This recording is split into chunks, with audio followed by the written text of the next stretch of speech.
This podcast is rated E for explicit and by category of true crime contains language and descriptions of crimes not suitable for young or sensitive listeners.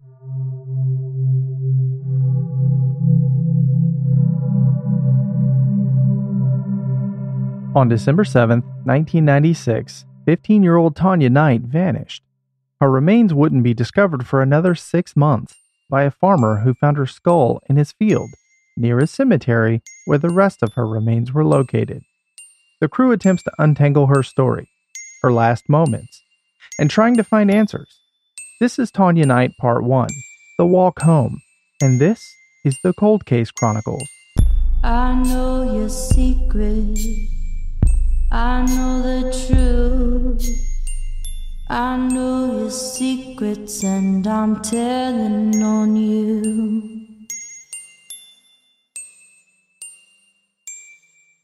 Okay, teenager, again, murdered, again, unsolved, again. Just not murder teenagers or... Can we not murder people under the age of 30 for once? Yeah. I mean, that would just be great. No one. Let's not I mean, murder I'm not going anyone. to push the boundaries. Like, I know where people are going to murder, but can we stop murdering babies? kids? I know. I'm over it already. You know, I mean, the majority of cases we do are kids because nobody else wants to do it. Yeah. I mean, honestly, it's just ridiculous how many unsolved murder cases there are of children. Tawnya Knight was born on February 7th, 1981, and she went missing on the night of December 7th, 1996. Then her body was found on June 7th, 1997. She was only 15 years old, living her life as a teenager. Probably going to get a learning. Right. You know, just living her That life. was like the first time I ever rode a city bus alone. When you were 15? Ooh, that's terrifying.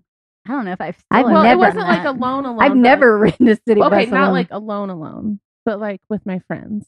So like alone. without adult supervision. That's right. Like we were the adults supervising ourselves. So like that was huge, right? Oh my gosh, where did you I go? wouldn't do that now. Irvington to downtown. Oh. Ooh. Are you from Irvington? No, well, yeah, sort of close.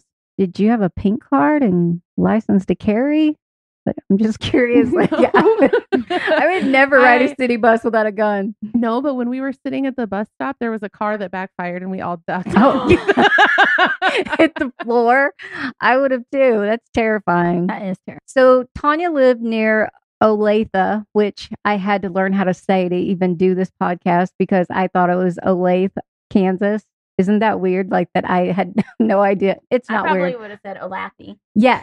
I do that a lot of times because, of course, I'm from the South, so everything is said differently down there anyway.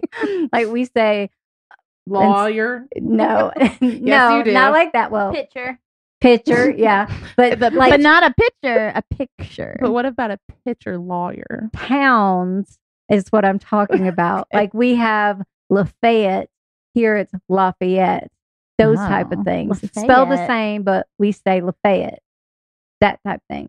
So when I see, And then the French were like, "You fools!" yeah, so you know when you're local. When you're local, you know how to say it, and Yeah. you can tell when people They're are just from out of pronounced town. as they're spelled. So like the near where I'm from, we have an Arab, Alabama. ARAB. Instead of Arab. Yes, I can't believe they still have that town's name. in the but it South. does bug me when people say Louisville instead of Oh, Louisville. Yeah. Louisville. Instead of Louisville, People say Louisville, and some people say Louisville. I'm It is like, Louisville. but Actually, I'm from the South, so I say Louisville. Well, I've been Louisville told is to probably, say I think, the way Louisville. But it just blurs, so I just say. Yeah, it just kind of blurs learn out. how to say Appalachia. Oh man, Yeah, me too. From MFM. Appalachian. Yeah. The Appalachian. I'm not trying that. It's, if you don't say Appalachia, we'll throw in Appalachia. Oh, I got it. I'm gonna throw in Appalachia. Appalachia. Appalachian. But Olathe, No, Olathe, Olathe. all right. Olathe. This Olathe, is gonna be Kansas. 2 hour long. Yeah, I know. We're never So going to the get next through word we're gonna break Yeah. down. this. So we're going to break down Welcome the to the English shit language. show. Yeah. So anyway, she was born in Olathe, Kansas, and she lived there until she was about 3 years old with her mom and her dad, who were married at the time, until she was 3. Her dad ended up having an affair with her mom's best friend who lived next door to them No or across the judgment. street. Right. No, I'm judging. I mean, And that's You saw the sarcasm in me. Yes. Of course, that caused a divorce because most people don't like that when that happens. And she ended up becoming her stepmother. I can see how that would be a little bit of a problem with the kids. Tawnya had 2 older brothers as well. And so her mom's like, I'm taking the kids, getting the hell out of here. Mhm. You can live your life with my best friend. I don't care. Or Spring Hill, Kansas is just south of Olathe. Her mom ended up moving to Arizona with them. With Tawnya and her brother. Yes, with Tawnya and her brothers. And then her father and now her stepmother moved to Spring Hill, Kansas, which is just south of Olathe. Okay. Tawnya had stayed in her mom's custody, but when she was 13, she decided she wanted to try living with her dad.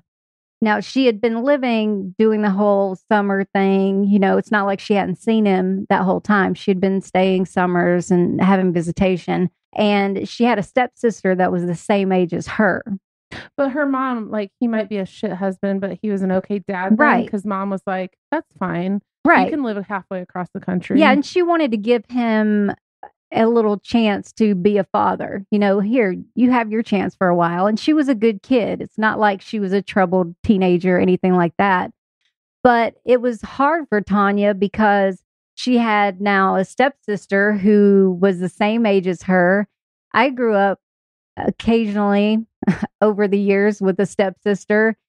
It's not a lot of fun. You know, you have a stepmom who's going to treat you differently than she does her own blood. We've all seen Cinderella. We know. Right. Yes. And that's the exact situation that it seemed like because Tanya's friends talked about situations much like Cinderella where Tawnya would be forced to clean things and then her sister would just be, you know, living her life. Fuck? I'm sorry. Like, if that happened and my dad didn't be like, Oh, her dad was the disciplinarian. You know, he would have to come home and he would be the one to discipline her.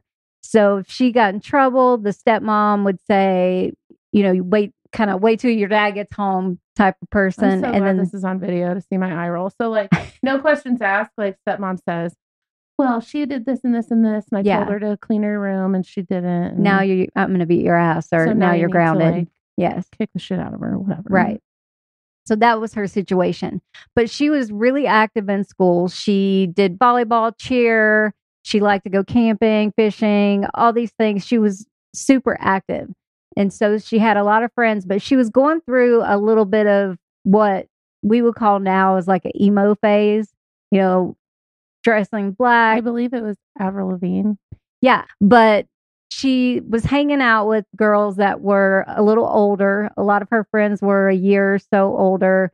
She was just kind of, you know, mom is just a phase, you know? Well, I mean, it kind of, like, I feel like I'm Tawnya. Like, when I was 15, I was hanging out with, like, oh, you can drive? Let's go. Right. I'll have a cigarette. That's Sure. exactly the way it was. Didn't mean I was a bad kid. It was just, No, Isn't that and what she teenagers wasn't do? either. She just had friends now that had vehicles and she was able to go places.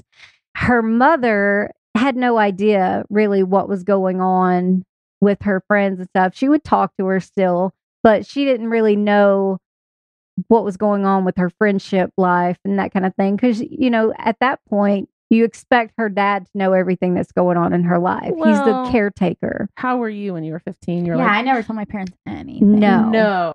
No, I mean, lately I've told my mom a lot of stuff that I did when I was younger. And, you know, it's You like, like cries? at I'm this- still not ready for that. Sorry, Mom. We'll talk when I'm older. Yeah. When you're older and she's dead, then When you'll you go can't to the remember grave what I and just talk told yeah. you. You know, I tell my mom now and she's just like, oh God, you know, like, I'm glad I didn't know then kind of thing.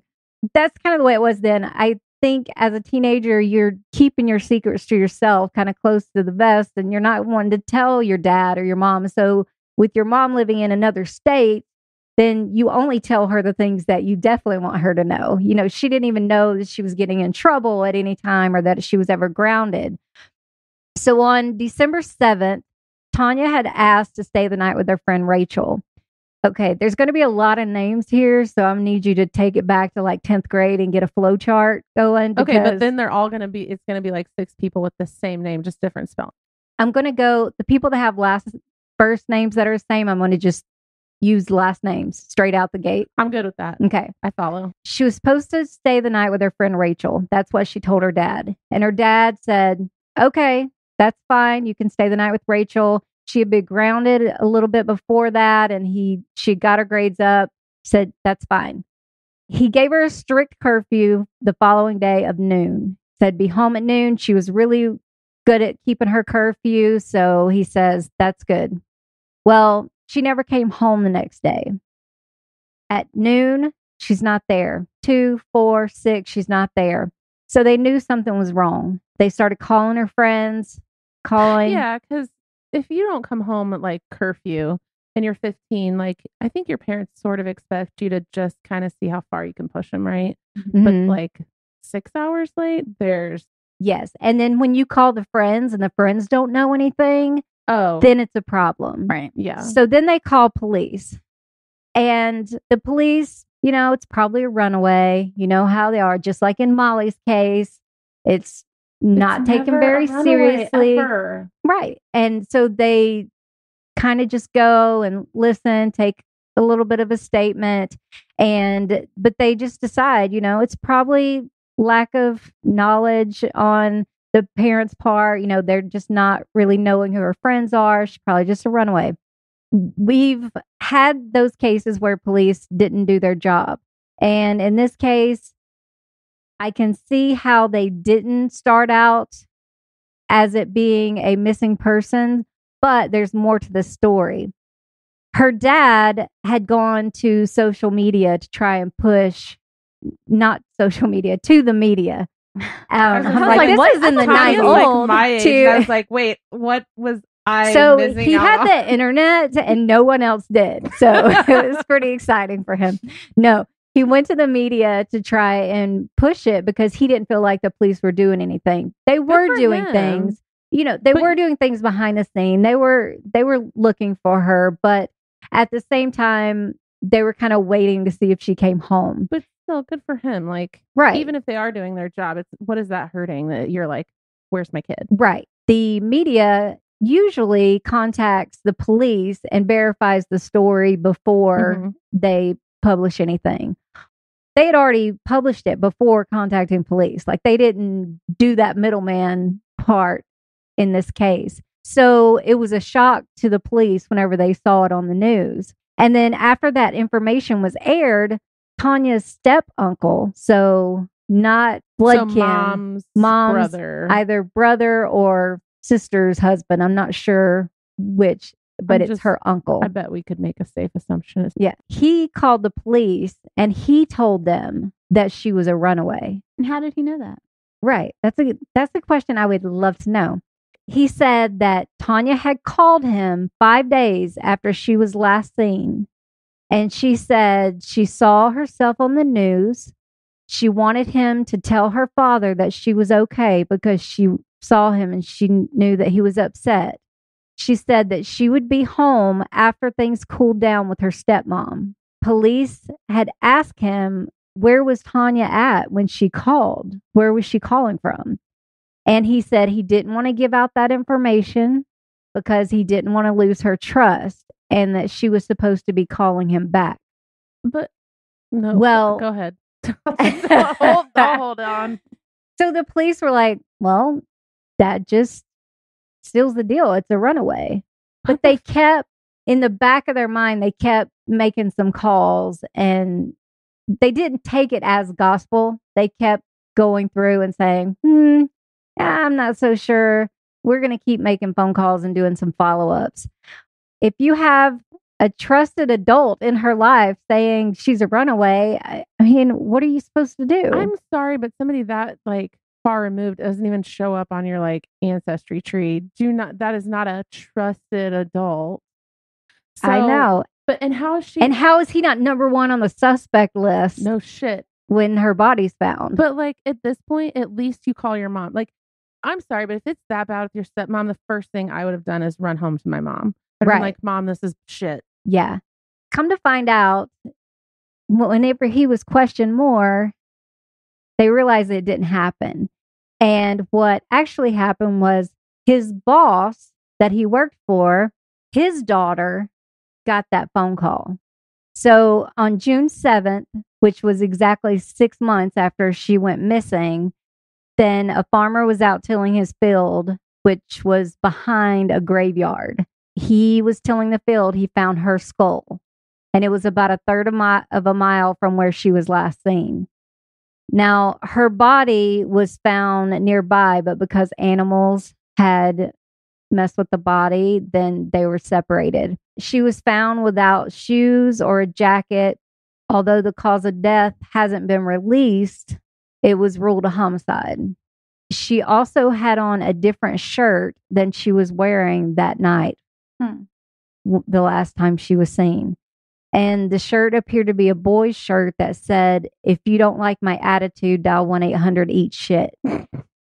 And people said, I'm not laughing that she was found dead. I'm laughing that shirt. I remember seeing that shirt in the 90s too. And nobody ever claimed to have seen that shirt on anyone or known anyone that had that shirt. Somebody had to have somebody knows where that shirt came from. And the jeans she was wearing that night were inside out. Were they on her? I feel at the very least that touch DNA, they were pulled off, but they were inside out. I feel at the very least that I know that elements really affect touch DNA, but there were so many things that I think might have been able to be tested for that, even though it'd been out in the elements. Like maybe the button of her jeans, if her jeans were pulled off, that might have been something that wouldn't have been affected through the elements.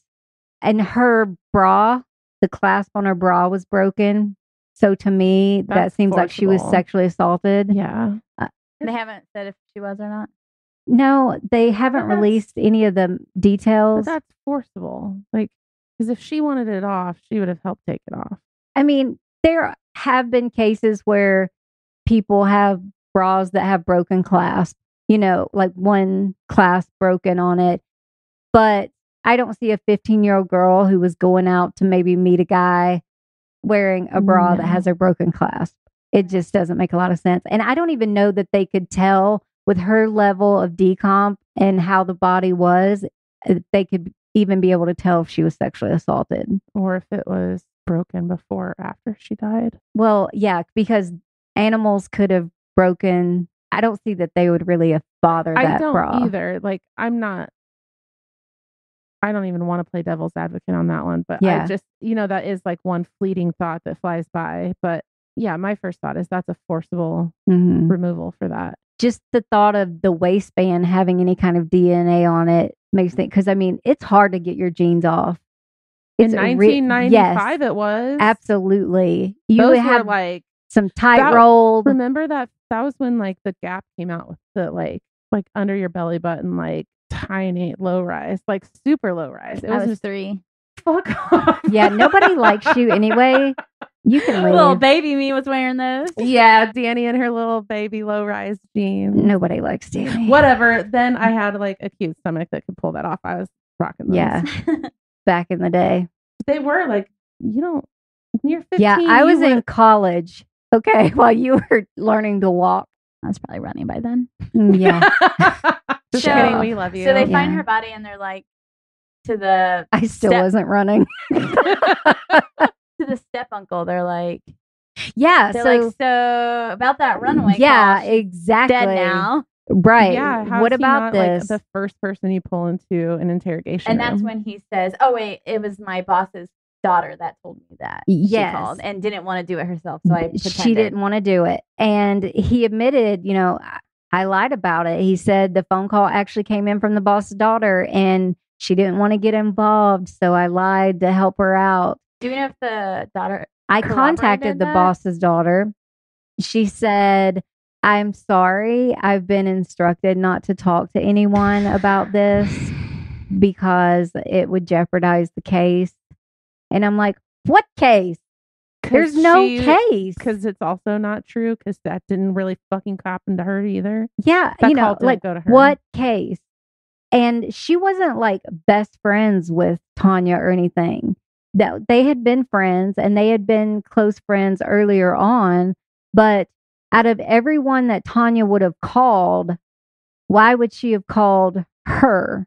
She would have called one of her best friends, not just some rando friend from back in the day. Do we know she was pretty random or what? Yeah, like she was just like a friend, kind of like now you're hanging out with the older crowd. She was a friend from her younger crowd days. Unless the new crowd she's hanging out with is the ones who killed her. Right. And she needs help. And if she actually ran away because of her stepmom and that whole story was true, then right. Yeah, it just doesn't make sense. Sure doesn't make sense. So there's a lot of lying going on somewhere. And the other theory that came up was that it possibly was one of her friends that she was out with that night that called and pretended to be Tawnya and called this girl. Yeah. And said, I'm Tawnya, blah, blah, blah. And they're like, she's close enough to tell someone, but far away enough she wouldn't recognize the wrong voice or something. Right. And that could have possibly been the case because this girl, she didn't seem like the type that was a liar. I didn't get that vibe from her that she was someone that would lie about this phone call.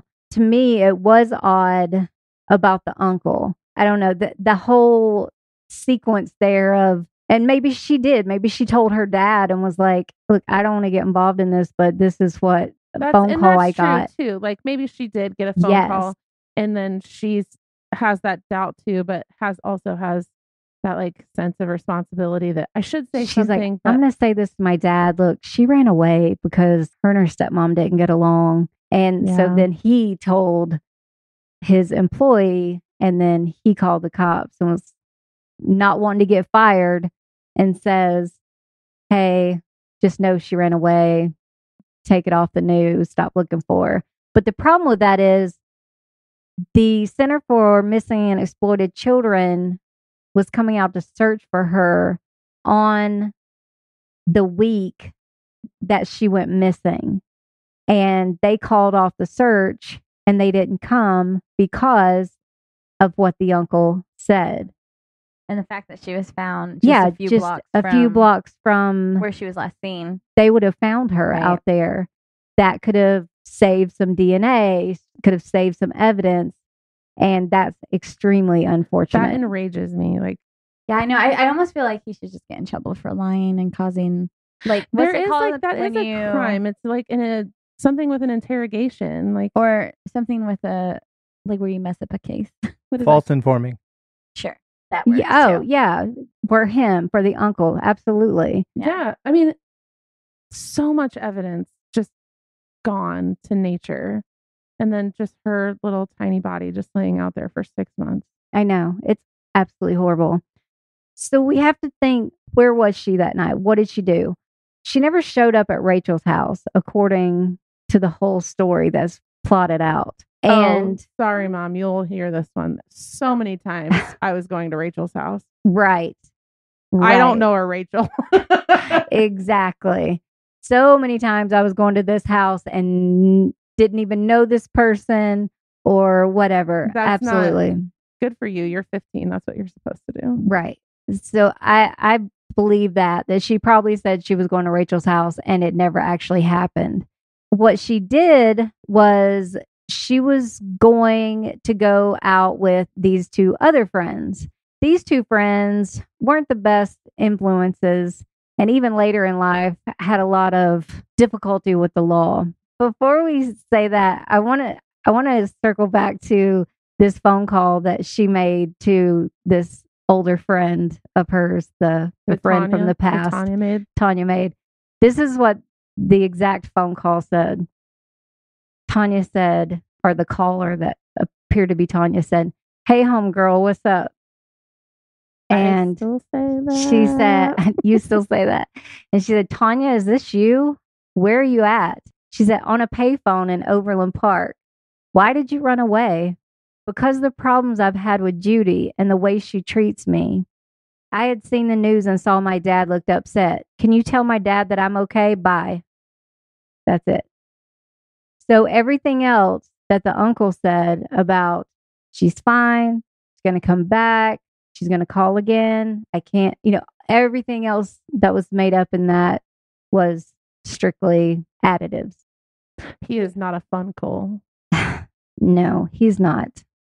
They needed a timeline, but asking teenagers their timeline after 6 months of I couldn't tell you what I did 6 months. I can tell you what I did 6 hours ago. What blows my mind is that they waited until her body was found to ask all her friends what she was doing that night. Shit. Why did they not have these timelines way before because she was a runaway. But still, they weren't like, oh, hey, by the way, you were with her that night. Why didn't they even question? But they didn't know who she was with. She was supposed to be at Rachel's. Yeah, but Rachel should just be like, okay, so you're 15. You're not going to tell the truth to the police because you made all this scheme up. But then again, like, I'm sorry, but if my best friend was missing and it's all out on the table, right? And because my parents would have sat there and smacked my ass. Wait a second, down until you say that. But if you're the two older girls that she was supposedly with that night, they were out drinking and they really didn't like Tawnya that much. That's true. They were just now friends.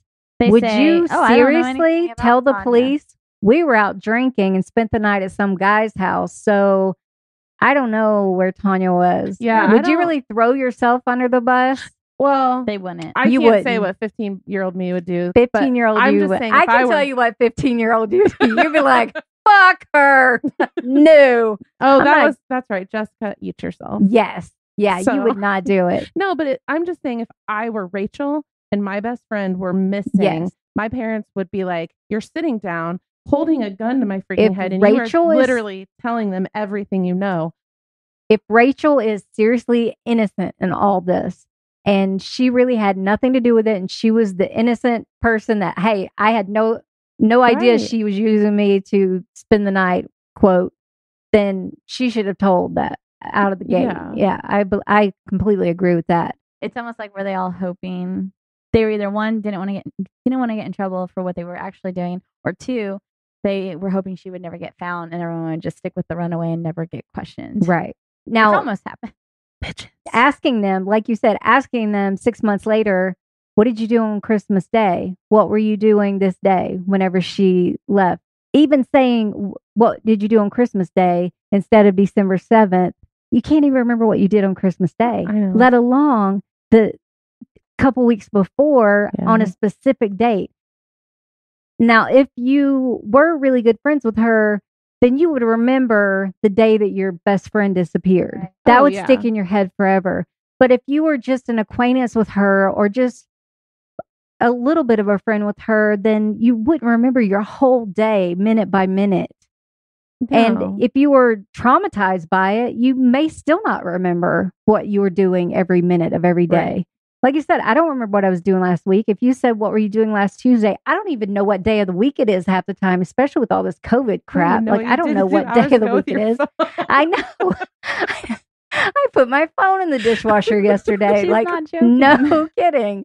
So my life is a total shit show right now. Oh my God. But it's okay because I don't have to know. I'm an adult. Hey, I still can't find my debit card 2 weeks later.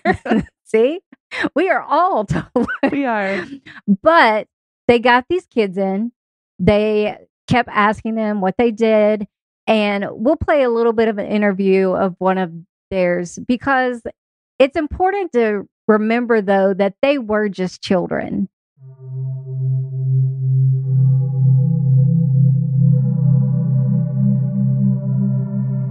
The following is a segment from a police interview with Tanya's friend Sarah prior to the polygraph test.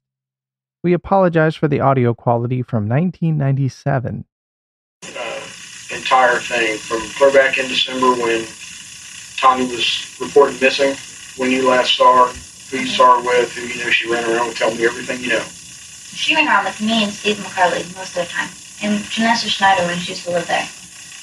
And the night that supposedly the night that she was missing, me and Crystal and Tawnya all go to Paola in my car. And we came back to Springhill, and we were going to go to Olathe. We changed our clothes and everything. Tawnya didn't want to go to Olathe. Me and Crystal wanted to. So Tawnya wanted to go to Haney's house, so we dropped her off at Haney's house. Well, he opened the door, and she walked up and asked if she could stay for a while. And she came back and told us she couldn't, so we left her there. And I told her I'd come back and get her if I could at 12 o'clock. Well, I didn't come back and get her. I fell asleep in our lake at my friend's house. And I came back to Spring Hill the next day, and I was looking for her. I called everyone. No one knew where she was. I went to Steve Haney's house, and a cop pulled me over and asked me if I'd seen her, and I talked to Steve Haney, and his mom said that she saw her last walking towards the cemetery, and then she just stopped looking out the window. And they said that she went looking for me, and she was mad, but I think if she would have went looking for me, she wouldn't have walked towards the cemetery, because I live way on the other side of town. So I don't even know why she would walk there. But that's what I know about that night. That was the last time I saw her. Okay, and do you know what night is that, do you think? Oh, I couldn't really tell you. It's been a long time ago. It was on a weekend night, I think. Maybe on a Thursday, maybe. I think it might have been on a Saturday. Maybe it was Sunday. Okay. And you dropped her off at Haney's house? Yeah. And do you know who else was there? Lead asking. They just both walked up to the door, and all the lights were just shining out, so you could only see them. Mm-hmm. Do you know if anyone else was there? Oh, his mom was there, and I'm sure his sister was there. Any other friends of... just Lee and Steve. Okay. Did you have any contact with any of the other group that they run around with that night? No, we went straight to a lake, so we went to Shooters, and then we went to Perkins, and then we went to this guy Sean's house and stayed the night. I mean, we used to do that all the time. Shooters, Perkins. Okay. Every night. It's been one person has said that he spent the night over there at Haney's house, Elijah Riley. Yeah. Okay. Do you know if Elijah spent the night there that night? Oh, no, he didn't. He wasn't even in town. He was in Topeka. Because I had taken him back to Topeka like 2 days before that. Okay. Because he was my boyfriend. Okay, and that was, if I told you this was, that she was last seen on a Saturday night, what day would that have made it that you took it back? That I took him back? To Topeka. Wednesday or Thursday. One of those days. And he had no transportation? No, I went and got him and I'd take him back. Because he was my boyfriend. And I know it wasn't my responsibility, but if I wanted to see him, I went and got him. And he stayed at Tony Rockenhorn's and we took him back after the weekend. Do you know why he would have said that he was spending the night at Haney's house on the 7th of December? He said he was? Mm-hmm. I don't know. Unless he was like behind the door when they like opened the door. I mean, I didn't see him there. Okay, you haven't. And you didn't see him at any time during that weekend. Okay. What time did you get back to Spring Hill on the following morning? It wasn't morning. It was like maybe 2 or 3 in the afternoon. Okay. No, it had to be after. No. Okay, I think it was during school. Because I didn't go to school. It might have been like 4 o'clock in the afternoon. So I went to Steve Haney's house and asked where Tawnya was, and they said they didn't know. And they were just all freaking out, and I was freaking out, and I don't know, I was scared. Okay. Because it wasn't like her to be gone like that. She always went home no matter what. Okay. Had she run away from home? She wanted to, because she got a ticket in my car. I let her drive to Amicoach, like a block and a half from my house, to get a soda. And she went down the one-way street, the wrong way, and she got a ticket. And her dad and stepmom got mad at her, but her stepmom didn't like her anyways. But she was afraid to go home because Judy always treated her daughter different than she treated Tawnya. So she wanted to run away with no clothes, no nothing, nobody to go to, nowhere to go, no ride or nothing. But I told her I didn't want her to because I would have worried about her, and I told her if she did go anywhere to call me. Well, a couple days after she was missing, I got a phone call on my answering machine that said, "Hey Sarah, this is Tawnya," and then it said click, and it beeped. It beeped in my answering machine. And I let the policeman from Spring Hill listen to that, and it's in the newspaper now, but I let a Spring Hill policeman listen to it, and he said that I was the only person that heard from her. And then I think that her stepmom Judy told her brother, which was supposedly the man that got the phone call from her saying she was okay. I think that Judy told her brother to tell the cops that she called so that her dad would not worry about her. You know what I'm saying? Because her dad was just freaking out. He'd go to Guitars and Cadillacs every Sunday and just look through the whole crowd for her. And I felt so sorry. I always talk to him and give him hugs and stuff, just like with my own dad, because I don't have a dad. Okay. Is there anything else you can think of that might be helpful? You don't know anything else, okay? Because we want to get everything out in the open before we take the polygraph test.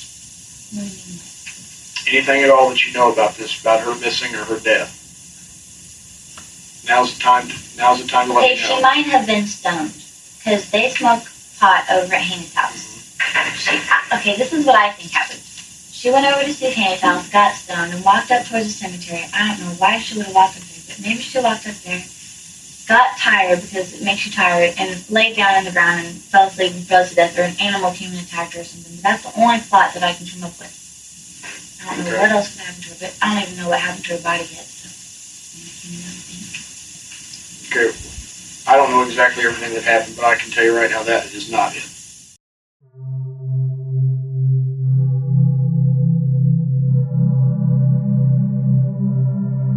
A lot of their reactions, remember though, that they were just children, are kind of torn apart by a lot of people.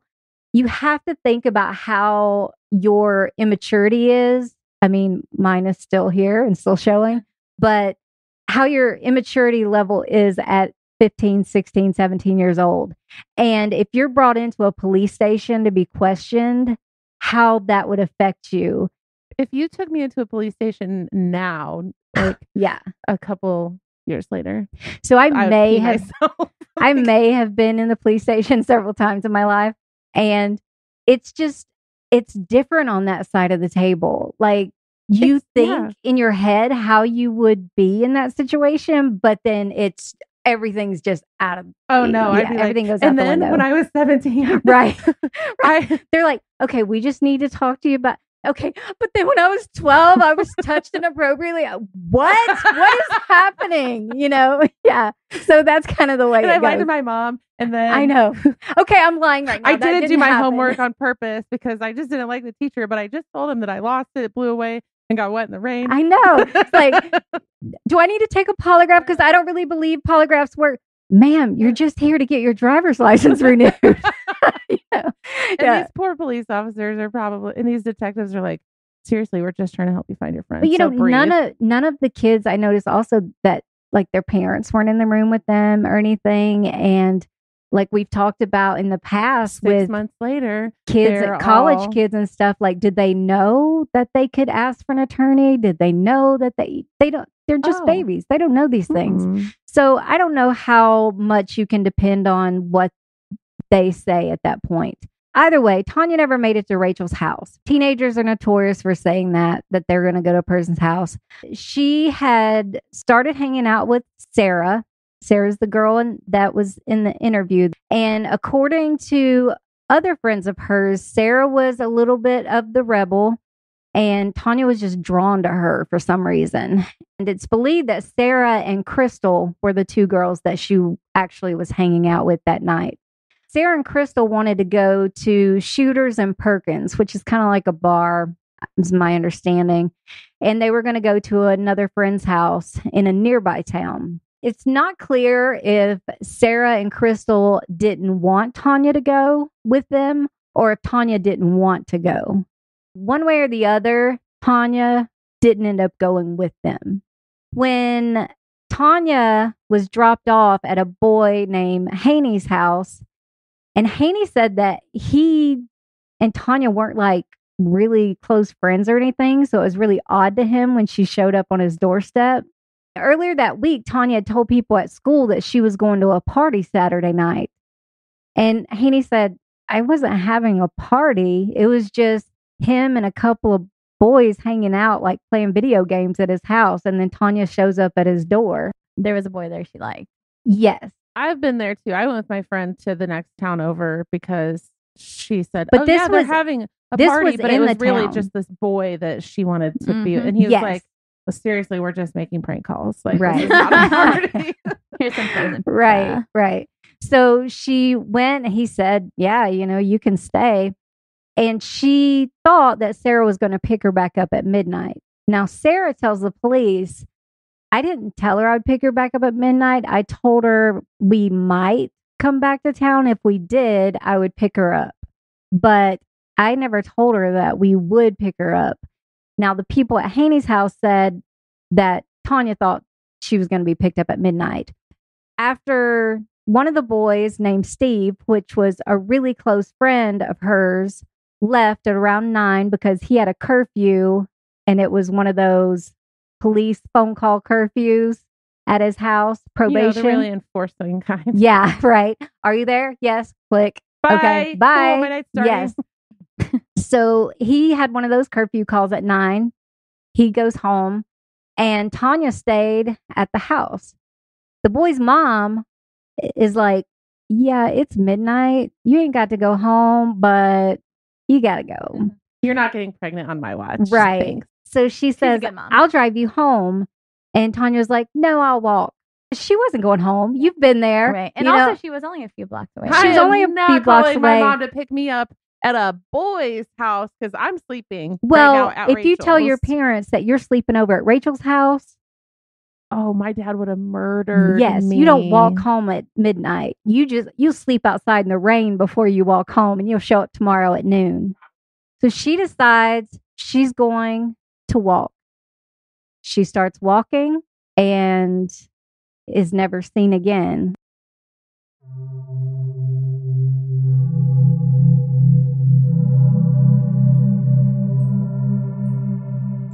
There is so much more to Tanya's story, from friends that she was with that night to friends that she wasn't. If you like what you've heard, please leave us a rating and share the podcast. More to come in next week's episode. And as always, have the day you deserve. Especially if you're a lying uncle. I know your secrets and I'm telling on you. Stunkle. Step uncle or stupid uncle, you're whatever you want to call it.